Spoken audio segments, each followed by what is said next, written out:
Hello दोस्तों, स्वागत है आपका आपके ही चैनल फार्मेसी नॉलेज में। आज हम बात करेंगे एक इम्पॉर्टेंट टॉपिक एंटीडोट्स के बारे में, जो कि पॉइजनिंग के ट्रीटमेंट में काम आता है।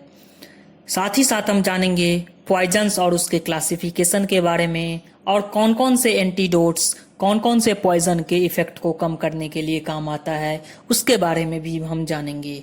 तो चलिए हम स्टार्ट करते हैं पॉइजन के डेफिनेशन से। पॉइजन एक ऐसा सब्सटेंस है जो कि ओरली इंजेक्शन के द्वारा, इनहेलेशन के द्वारा, स्किन या म्यूकस मेम्ब्रेन के द्वारा बॉडी में एडमिनिस्ट्रेड किया जाता है, और इसके एडमिनिस्ट्रेड के बाद हार्मफुल इफेक्ट बॉडी पे शो होता है। मोस्ट ऑफ द केस में ये फैटल यानी जानलेवा हो सकता है। ये ह्यूमन के केस में और एनिमल दोनों के केस में जानलेवा साबित होता है। दूसरा पॉइंट है पॉइजन में, ये या तो एक्सीडेंटल हो सकता है, या ऑक्यूपेशनल, या सुसाइडल, या क्रिमिनल। एक्सीडेंटल पॉइजन्स मीन्स गलत तरीके से किसी अनवांटेड या स्प्यूरियस मटेरियल के कांटेक्ट में आ जाने से अगर उसमें पॉइजनिंग सब्सटेंस है तो वो जानलेवा हो सकता है। ऑक्यूपेशनल मीन्स किसी आदमी द्वारा दूसरे को जानबूझ के पॉइजन एडमिनिस्ट्रेट करना, वो ऑक्यूपेशनल कहा जाएगा। सुसाइडल मीन्स अपना जान खुद लेने के लिए किसी ने पॉइजन का एडमिनिस्ट्रेट किया तो उसे सुसाइडल कहा जाएगा। क्रिमिनल इट मीन्स किसी क्रिमिनल माइंड पीपुल के द्वारा किसी दूसरे में अगर पॉइजन का एडमिनिस्ट्रेशन किया गया तो ये क्रिमिनल पॉइजनिंग केस कहा जाएगा। या पॉइजन्स ड्रग्स के ओवरडोज से भी हो सकता है। अगर किसी ड्रग्स के मैक्सिमम डोज से ज़्यादा आपने उस मेडिसिन को ले लिया तो उस केस में भी पॉइजनिंग कंडीशन हो सकता है, जिसे ड्रग टॉक्सिसिटी कहा जाता है। ये चैप्टर आप ड्रग्स इन क्लिनिकल टॉक्सिसिटी में पढ़ने को मिलेगा। या किसी इंसेक्टिसाइड्स के कांटेक्ट में आने से भी पॉइजन का एडमिनिस्ट्रेड बॉडी में हो सकता है। चलिए अब हम बात करते हैं क्लासिफिकेशन ऑफ पॉइजन्स के बारे में। तो हमने इसे 3 क्लास में क्लासिफाई किया है। First class is corrosive, second is irritant and third is neurotics. तो फर्स्ट है कोरोसिव, जो कि इसके एग्जाम्पल है, कोरोसिव के एग्जाम्पल है strong acid as like H2SO4, HNO3, HCl, and strong alkalis as like caustic soda and caustic potash. दूसरा classification है इरिटेंट्स। इसके एग्जाम्पल हैं इनऑर्गेनिक्स, जिसमें आते हैं non metals, phosphorus, chlorine, bromine, iodine, and metallics, जिसमें हैवी मेटल्स का poisoning हो सकता है, जैसे कि आर्सेनिक, पीबी, एसबी, लेड। ये सब हैवी मेटल्स हैं, इनके द्वारा भी पॉइजनिंग हो सकता है। इनके लिए भी एंटीडोट्स इसके काउंटर अटैक करके इसका इफेक्ट कम करते हैं। इरिटेंट का दूसरा क्लास है ऑर्गेनिक्स, जिसमें herbals product as like natural product जो होते हैं, castor seed and castor oil के कांटेक्ट में आने से भी पॉइजनिंग का कंडीशन हो सकता है। तीसरा और इम्पोर्टेंट इसके जो क्लास हैं वो है एनिमल्स। अगर किसी स्नेक बाइट हो गया तो स्नेक विनम से भी पॉइजनिंग का कंडीशन अपीयर्ड होता है।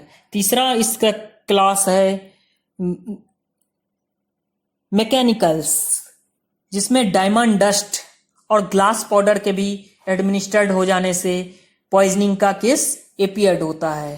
थर्ड हमने क्लासिफिकेशन किया है न्यूरोटिक्स, जिसमें कोई भी पॉइजन अगर से सेंट्रल नर्वस सिस्टम पे एक्ट करता है तो उसे सेरिब्रल न्यूरोटिक्स कहा जाता है। जैसे कि नार्कोटिक्स ड्रग्स हो गए, जिसके एग्जाम्पल है ओपियम और इसके derivative like morphine, cocaine, heroine. वो नार्कोटिक्स सीएनएस पे इफेक्ट करते हैं। या फिर दूसरा एग्जाम्पल है इंटॉक्सिकेंट। ओवरडोज में अगर कोई अल्कोहल का ज़्यादा सेवन कर रहा है तो उस केस में भी पॉइजनिंग के सिम्टम अपीयर्ड होंगे। या फिर एथर, जो कि एनेस्थेटिक है, उस केस में भी पॉइजनिंग का सिम्टम अपीयर्ड होता है। और डेलिरिएंट, जिसके एग्जाम्पल है धतूरा एंड बेलाडोना। एट्रोपा बेलाडोना आपने फार्माकोग्नोसी में पढ़ा होगा, उसके कॉन्टेक्ट में भी आ जाने से पॉइजनिंग का केस अपीयर्ड होता है। दूसरा है acting on poison acting on spinal cord. कौन से पॉइजन स्पाइनल कॉर्ड पे इफेक्ट करते हैं? तो वह है नक्स भूमिका, जिसे कुचला किया कहा जाता है, या फिर डॉग पॉइजन या रैट पॉइजन कहा जाता है। तीसरा है यहाँ poison acting on cardiac system digitalis, जिसे डिजॉक्सिन, जिससे कि कार्डियोटोनिक ड्रग्स बनता है, उसके भी ओवरडोज हो जाने से पॉइजनिंग का सिम्टम अपीयर्ड होता है। चौथा है poison acting on peripherally nervous system, जिसमें carbon dioxide, carbon monoxide, coal gas के भी आ जाने से, एडमिनिस्टर्ड हो जाने से पॉइजन के सिम्टम अपीयर्ड होते हैं। अब हम बात करेंगे एंटीडोट्स के बारे में। तो सबसे पहले जानेंगे इसके डेफिनेशन के बारे में। एंटीडोट्स एक ऐसा रेमेडीज है, एक ऐसा ड्रग्स है जो कि पॉइजन के इफेक्ट को काउंटर एक्ट करता है या फिर स्टॉप करता है, उसे एंटीडोट्स कहा जाता है। अब जानेंगे हम एंटीडोट्स के क्लासिफिकेशन के बारे में। तो हमने मेनली इसे 4 पार्ट में क्लासिफाई किया है। फर्स्ट पार्ट है मैकेनिकल एंटीडोट्स, जिसमें कि ये म्यूकस मेम्ब्रेन पे एक कोट फॉर्मिंग करता है, एक अलग लेयर बनाता है, जिससे कि पॉइजन का एब्जॉर्प्शन जीआई ट्रैक्ट में नहीं हो पाता, और उस लेयर के बन जाने से के कारण पॉइजन के इफेक्ट को ये काउंटर अटैक करता है।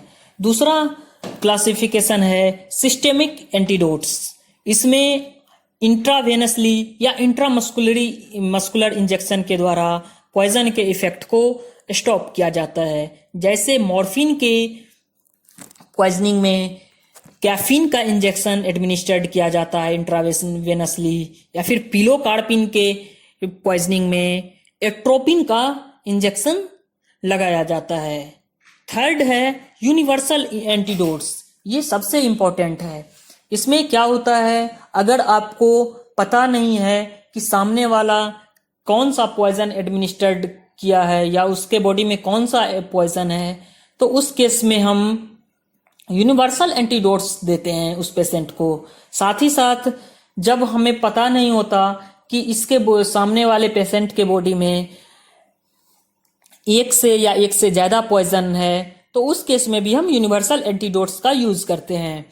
ये मेनली चारकोल पाउडर का 2 पार्ट, टैनिक एसिड का 1 पार्ट और एमजीओ के 1 पार्ट के कॉन्जुगेशन से बनाया जाता है। ये यूनिवर्सल एंटीडोट्स है।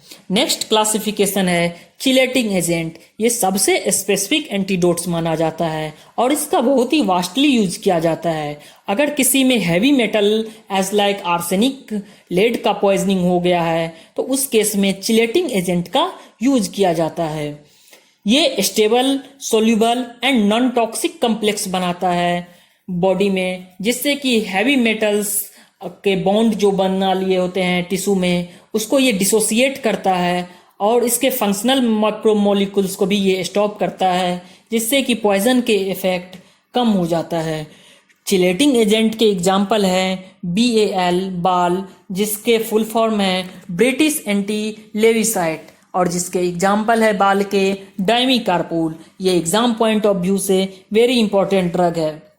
नेक्स्ट चिलेटिंग एजेंट है EDTA, ethylene diamine tetra acetic acid. चलिए अब हम बात करते हैं कौन कौन से एंटीडोट्स किस किस पॉइजनिंग को स्टॉप करने में काम आते हैं।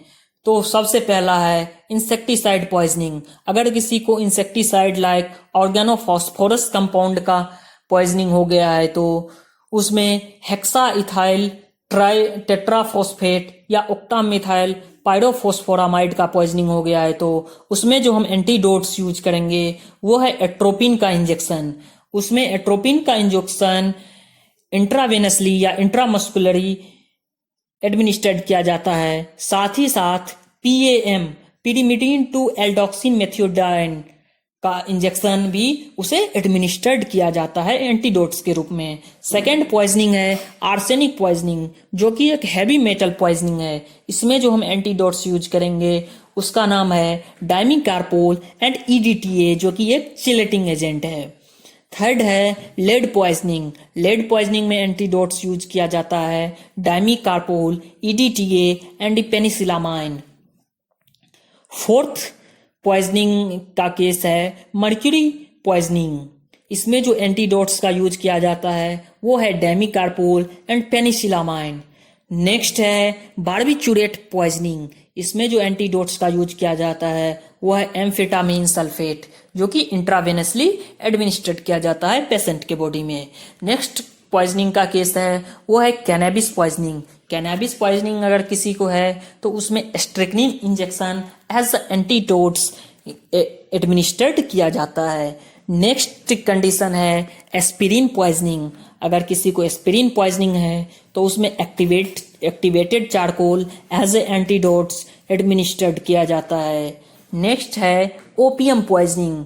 ओपियम पॉइजनिंग के केस में नेलोक्सोन, जो कि इंट्रावेनसली और इंट्रामस्कुलर एंटीडोट्स के लिए यूज किया जाता है। साथ साथ ही nalorphine injection, atropine sulphate and dextrose का भी इंजेक्शन ओपियम पॉइजनिंग के काउंटर अटैक करने में यूज किया जाता है। नेक्स्ट है एसिटामिनोफेन पॉइजनिंग।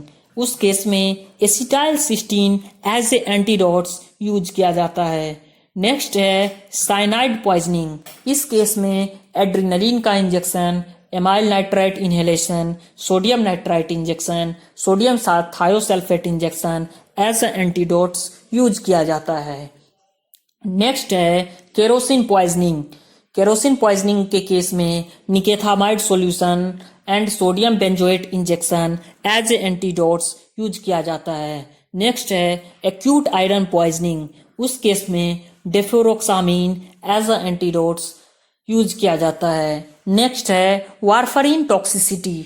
वारफरीन या कौमारीन टॉक्सिसिटी के केस में एंटीडोट्स में जो यूज किया जाता है वो है विटामिन के। नेक्स्ट है आइसोनियाजिड पॉइजनिंग। आइसोनियाजिड पॉइजनिंग के केस में पायरिडॉक्सिन, जिसे विटामिन B6 भी कहा जाता है, एज ए एंटीडोट्स यूज किया जाता है। नेक्स्ट है विंका एल्कोलाइड पॉइजनिंग। उस केस में हाइलुरोनाइडेज एज एंटीडोट्स यूज किया जाता है। नेक्स्ट है एक anti cancer drug methotrexate poisoning.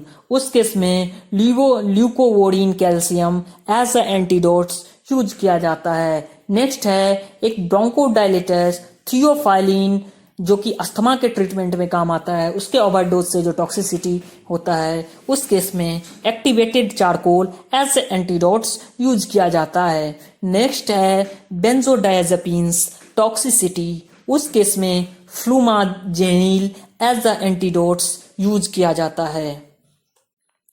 Next है स्नेक बाइट पॉइजनिंग। अगर किसी को स्नेक बाइट हो गया है, उस केस में पॉइजनिंग हो गया है, तो उस पर्टिकुलरली स्नेक का anti snake venom as a antidotes use किया जाता है। नेक्स्ट है डॉग बाइट्स पॉइजनिंग। उस केस में anti rabies vaccine as a antidotes use किया जाता है। नेक्स्ट है फॉर्मल्डिहाइड टॉक्सिसिटी। उस केस में folic acid as antidotes use किया जाता है। नेक्स्ट हम देखेंगे ब्रोमेट्स एंड क्लोरेट्स पॉइजनिंग के केस में sodium thiosulphate and methylene blue को एज एंटीडोट्स यूज किया जाता है। नेक्स्ट है हाइड्रोजन सल्फाइड पॉइजनिंग। उस केस में सोडियम नाइट्राइट को एज एंटीडोट्स यूज किया जाता है। नेक्स्ट है मिथाइल अल्कोहल पॉइजनिंग। उसमें इथेनॉल या फोलिक एसिड को एज एंटीडोट्स यूज किया जाता है। नेक्स्ट है क्लोरोक्विन टॉक्सिसिटी। उस केस में डायज़ेपाम को एज एंटीडोट यूज किया जाता है। नेक्स्ट है डिजिटलिस पॉइजनिंग। डिजिटलिस पॉइजनिंग के केस में डिजॉक्सी इम्यून फैब को एज एंटीडोट्स यूज किया जाता है। नेक्स्ट है beta blockers toxicity. Beta blockers के ओवरडोज होने से उसमें जो टॉक्सिसिटी आती है बॉडी में, उस केस में हम ग्लूकागोन को एज एंटीडोट्स यूज किया जाता है। नेक्स्ट है पेनिसिलिन टॉक्सिसिटी। पेनिसिलिन के ओवरडोज हो जाने से एपिनेफ्रिन इंजेक्शन के रूप में एंटीडोट्स के रूप में यूज किया जाता है। नेक्स्ट है एम्फेटामिन टॉक्सिसिटी।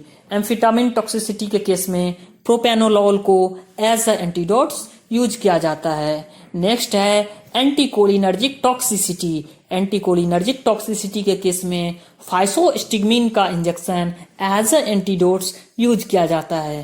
थैंक यू दोस्तों, फार्मेसी नॉलेज के साथ हमेशा कनेक्ट रहे।